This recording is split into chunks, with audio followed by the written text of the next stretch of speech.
What's that? Did you buy a plant? No. Show me your hand. The other one. Aha! I knew it! It's not my fault, it followed me home. Hi friends! Today I'm gonna talk about the self-imposed plant ban that I got myself into. I don't know if you guys noticed, but in July and August I went a little bit crazy with all the plants I got. And I think a lot of it has to do with the lockdown that we had here in Toronto. We had one of the longest lockdowns in North America, so I think we went for like 7 months on not being able to shop indoors. So when things reopened, I think everybody went a little bit crazy, including me. But to be honest, that's also had to do a little bit with social media. You see, there's so many plant lovers accounts on Instagram, and there's so many with amazing plants and amazing collections that you can get a little bit lost. And so I decided to go for a full month without buying plants or plant related items and see what happened. To be honest, in the beginning it was a little bit hard.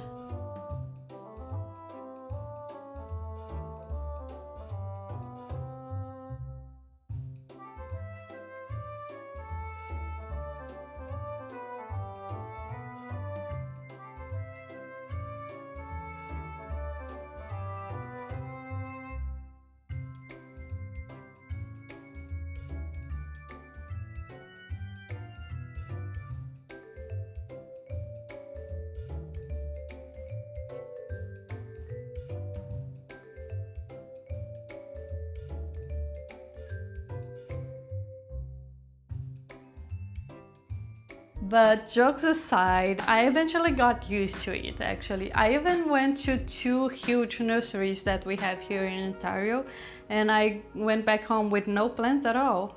I also realized that plants are everywhere around us. So I learned how to grow plants from seeds and herbs that I got in the supermarket. For instance, the avocado. My avocado plant is not really doing well right now. It's not even a plant, actually, but I learned that you can actually propagate mint from one of the mints that you get in the packages in the supermarket you put in your food, and if you put them in water they will root and then you can have mint forever.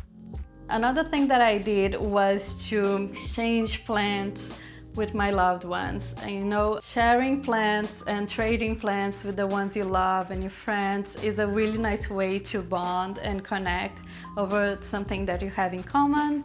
And also in the future I want to do more of that with other plant